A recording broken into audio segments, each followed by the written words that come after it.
What unfolds when a CEO orders a meal at his own diner and uncovers the reality behind the forced smiles?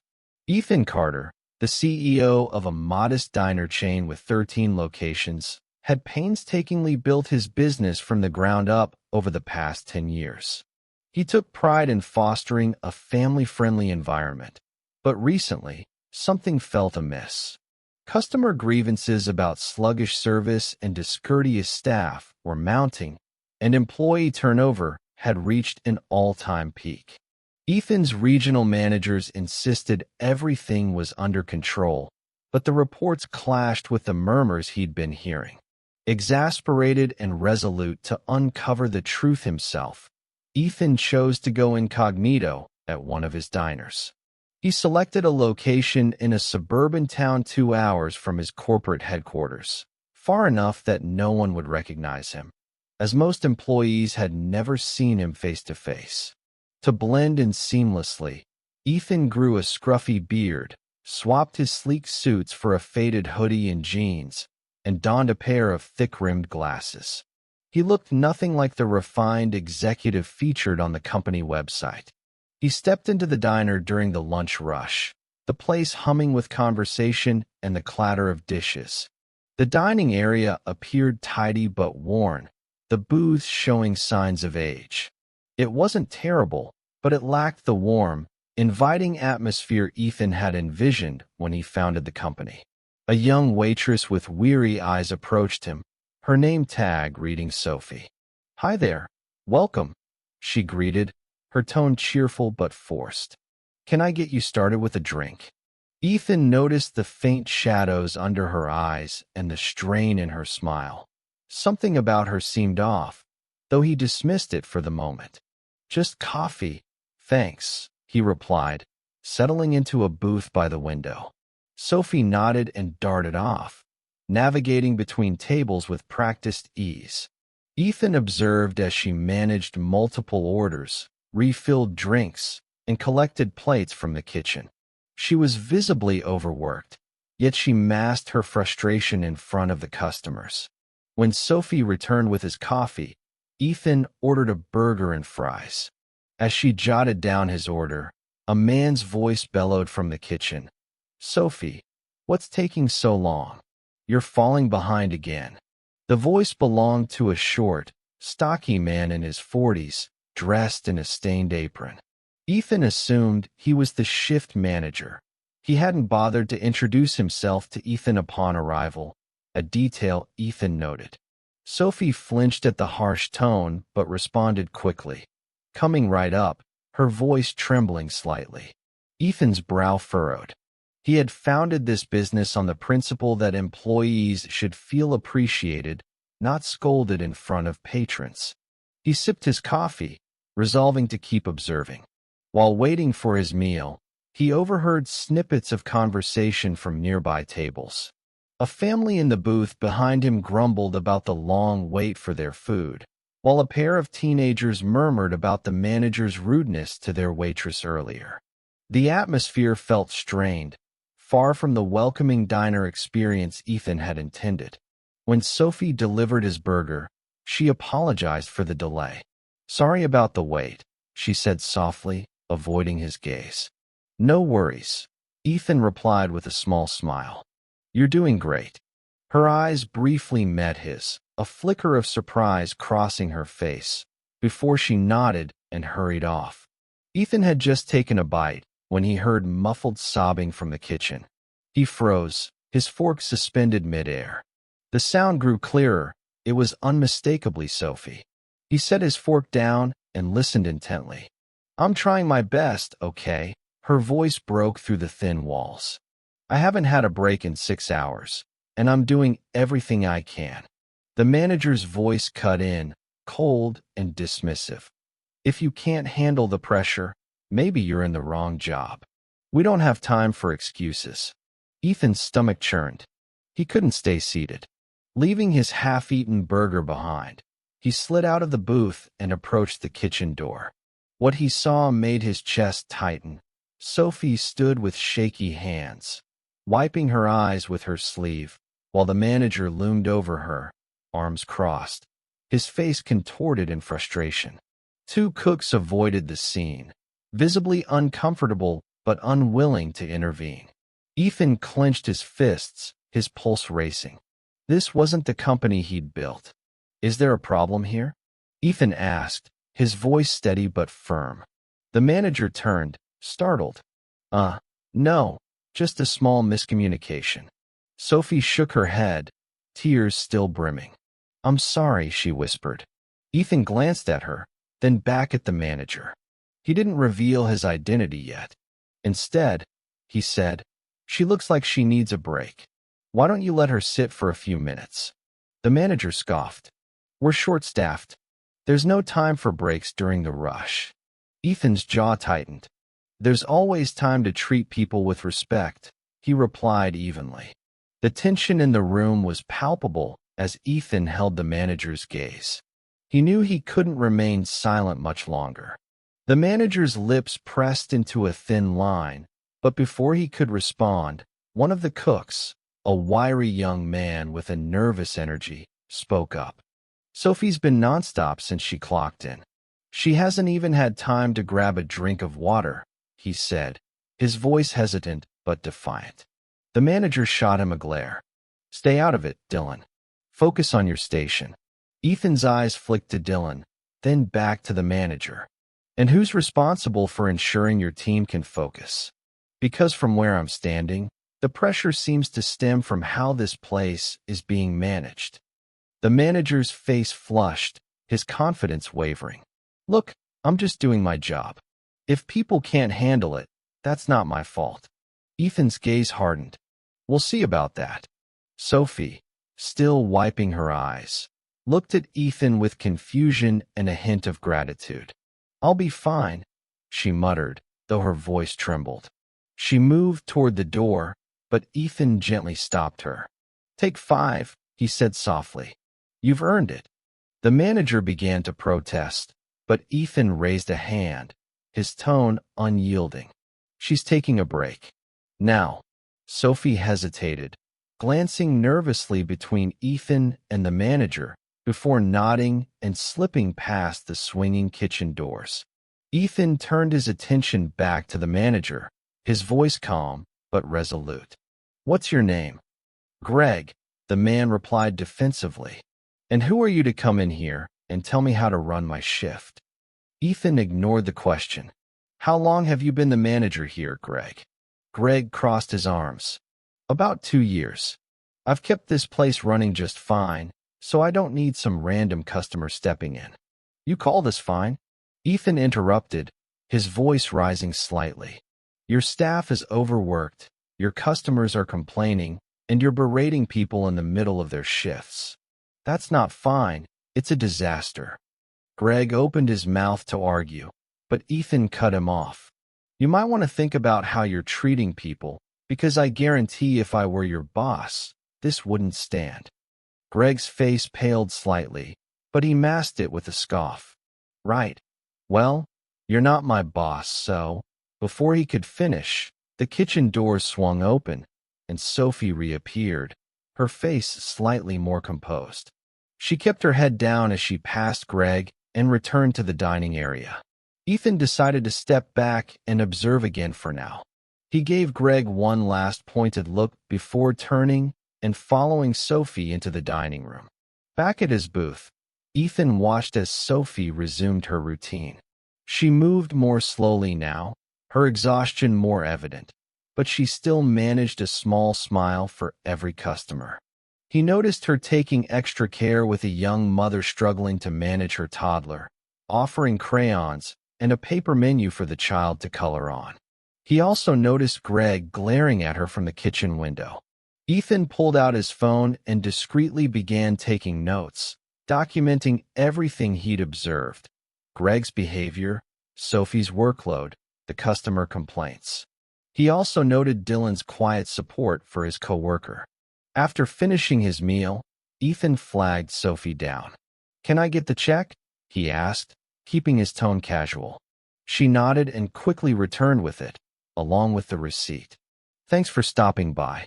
Sorry again about earlier," she said quietly. No need to apologize, Ethan replied, slipping cash into the billfold. You're doing great. Her cheeks flushed slightly, and she offered a small, genuine smile. Thank you. As she walked away, Ethan made a decision. He wasn't done here, not by a long shot. He stood, grabbed his jacket, and headed for the door, but before leaving, he paused and glanced back at the dining room. Sophie was refilling a customer's coffee, her movements careful but efficient. Greg was barking orders at Dylan in the kitchen. Ethan's jaw tightened. He stepped outside and pulled out his phone. Linda, he said when his assistant answered, I need you to clear my schedule for tomorrow and get me everything we have on the staff at the suburban location. Employee files, performance reviews, all of it. Got it, Linda replied without hesitation. Anything else? Ethan glanced back at the diner one last time before walking to his car. Yeah, he said, make sure my regional managers are ready for a meeting. We need to talk. He hung up and slid into the driver's seat, his mind already racing with plans. Tomorrow, Ethan wasn't just going to observe, he was going to take action. The next morning, Ethan returned to the diner just after opening, wearing the same scruffy disguise as the day before. This time, he carried a small notebook in his pocket and a renewed sense of purpose. He wasn't here to sit on the sidelines anymore. The morning shift was quieter, allowing Ethan to observe without the frenzy of a lunch rush. Sophie was already on the floor, her movements deliberate but slower than the previous day. She looked even more drained, her smile more strained. Greg wasn't in sight yet, but Dylan was in the kitchen, prepping ingredients. Ethan waited until Sophie passed by with a coffee pot before calling her over. Hey, Sophie, he said, keeping his tone casual. Do you have a second? She hesitated, glancing at the few customers scattered around the diner. Sure, but I can't stay long. We're short-staffed again. I won't keep you, Ethan promised. I just wanted to ask, how long have you been working here? She blinked, clearly caught off guard. About 8 months. What? Ethan leaned forward slightly, lowering his voice. You seem like you're carrying a lot on your shoulders. Is it always this busy? Sophie hesitated, her eyes darting toward the kitchen window. It's not always the customers. Sometimes it's, she trailed off, biting her lip. It's Greg, isn't it? Ethan asked gently. Her head snapped up, and for a moment, she looked panicked. I shouldn't. You don't have to say anything. Ethan interrupted, his voice soft. I just want to understand what it's like for you here. Sophie hesitated again, then sighed. It's not just him. It's everything. We're always short-staffed, and when things get hectic, he just makes it worse.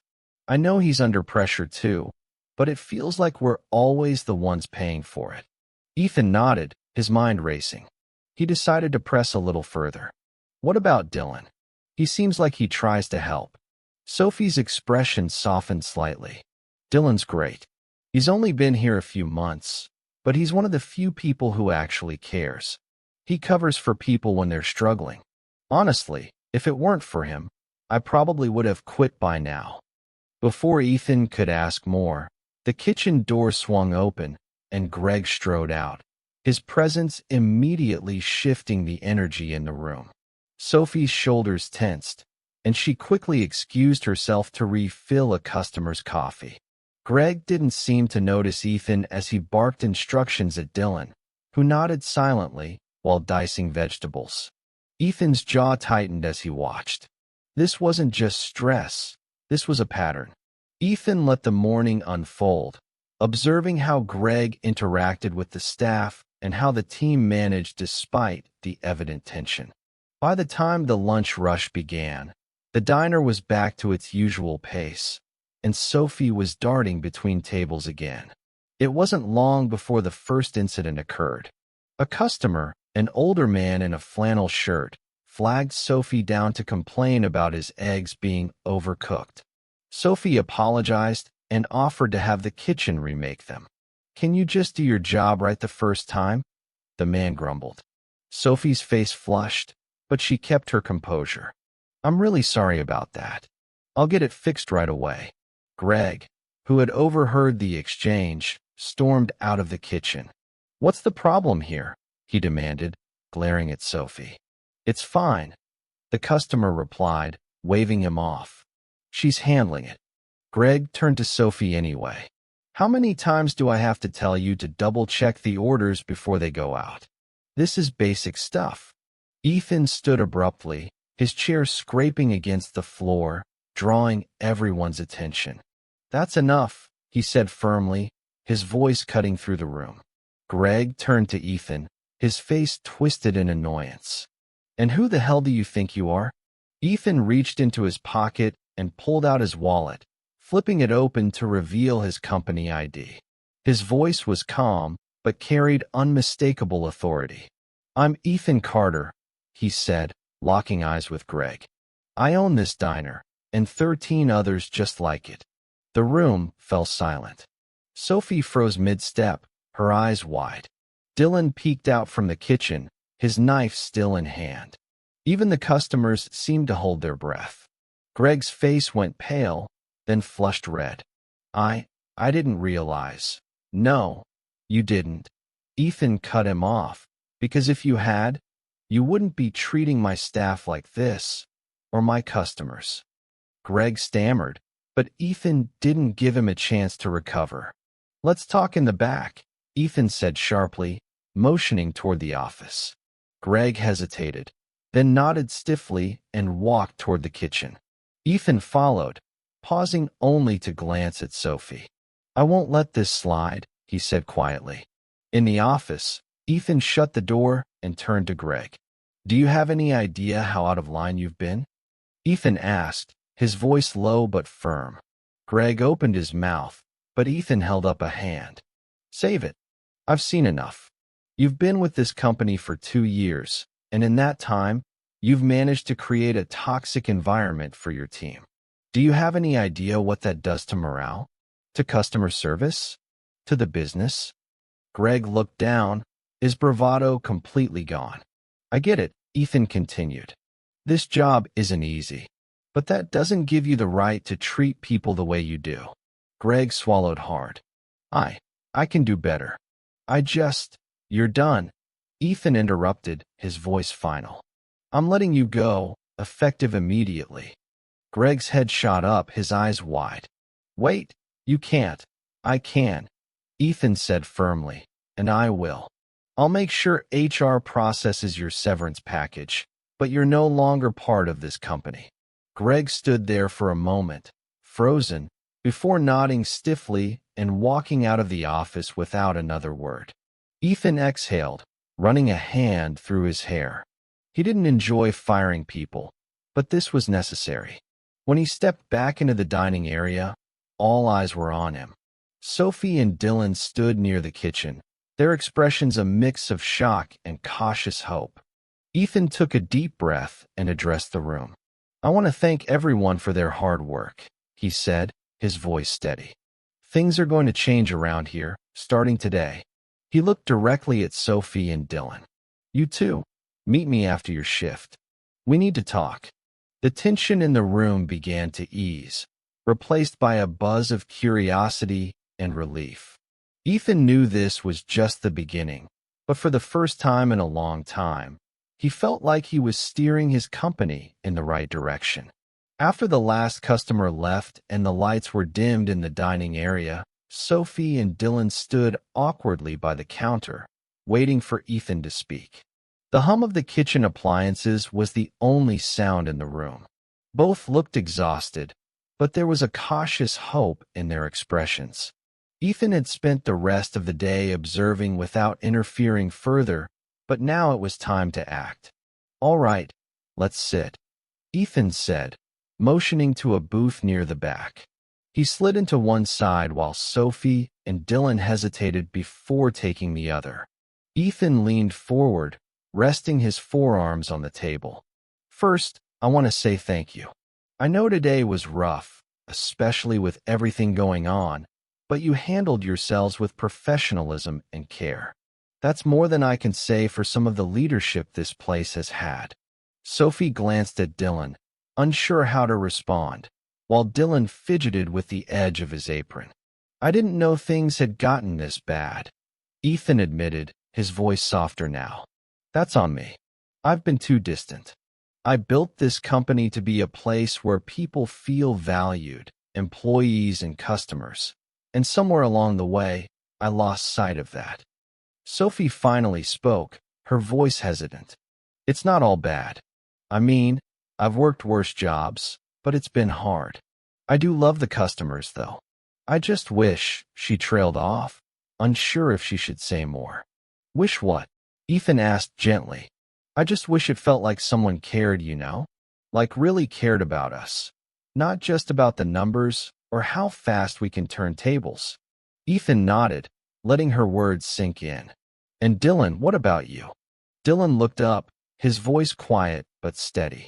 Honestly, I didn't plan to stay long, but I couldn't leave, not with how much Sophie and the others have to deal with. Someone needs to have their back. Ethan felt a pang of guilt. These two were the backbone of this place, and they'd been holding it together while he'd been sitting in an office, trusting reports and spreadsheets. Well, that changes now, Ethan said firmly. But I'm not just going to tell you things will improve. I'm going to show you both. Sophie and Dylan looked at him, curiosity and skepticism flickering in their eyes. Here's what's going to happen, Ethan continued. First, I'm bringing in a new manager, someone with experience, but also someone who knows how to lead with respect. In the meantime, I'll personally oversee things here until we get everything on track.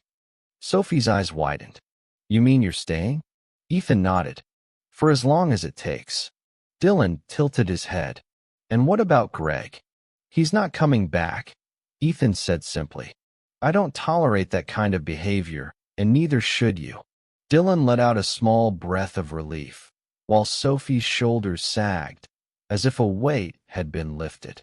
Second, Ethan added, I'm revisiting the staffing structure. No more being short-staffed during peak hours.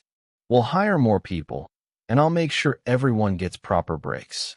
You can't take care of customers if you're running on empty. Sophie gave a small smile. That would be amazing.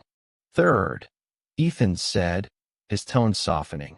I want to reward the two of you for everything you've done to keep this place afloat. Sophie and Dylan exchanged surprised looks. Reward us? Sophie asked cautiously. Ethan nodded. Dylan, you've shown incredible loyalty and leadership, even in the short time you've been here. I'm promoting you to assistant manager. You'll get a raise and more consistent hours. Dylan's jaw dropped. Wait, are you serious? I've never managed anything before. Ethan smiled. You're already doing it. You've been stepping up when no one else would. That's what leadership looks like. Dylan blinked, his face a mix of shock and gratitude. I don't know what to say. Thank you. Ethan turned to Sophie. And you, Sophie, 8 months of dedication, even when things were at their worst. I see how much you care about the customers and your coworkers. You deserve more than just a pat on the back. Sophie's eyes shimmered, and she quickly looked down, embarrassed. I'm just doing my job. You're doing more than that, Ethan said gently. Starting next week, I'm giving you a significant pay raise, and I want to set up a bonus system for the staff so hard work like yours gets recognized. Sophie's hand flew to her mouth. Oh my gosh, really? Really? Ethan said, smiling. For a moment, neither of them spoke, the weight of his words sinking in. Then Sophie whispered, Thank you. I mean it. Thank you. Ethan leaned back, his expression softening. You've earned it. As they finished their conversation, Ethan laid out more of his plans to improve the diner. He promised to update the outdated equipment, implement a better scheduling system, and hold regular meetings with the team to hear their concerns. By the time they left the booth, both Sophie and Dylan looked lighter, as if the tension that had been weighing them down for so long had finally lifted. The next few weeks were a whirlwind. Ethan kept his promise, spending several days at the diner, working alongside the staff and listening to their feedback. He personally interviewed candidates for the manager position, eventually hiring a woman named Clara, whose experience and empathetic leadership style quickly won over the team. True to his word, Ethan approved raises for Sophie and Dylan and brought in 3 new hires to ease the workload. The atmosphere in the diner transformed. Customers noticed the change, too. Service was faster, and the staff seemed genuinely happy to be there. One afternoon, as Ethan prepared to leave for the corporate office, Sophie stopped him by the door. "Hey," she said, smiling. "I just wanted to say, this place feels different now. Better. Like it actually matters." Ethan smiled. "It does matter. And so do you." As he walked to his car, Ethan felt a sense of pride he hadn't felt in years. It wasn't just about profits or expansion anymore. It was about the people who made it all possible. And he wasn't going to forget that again.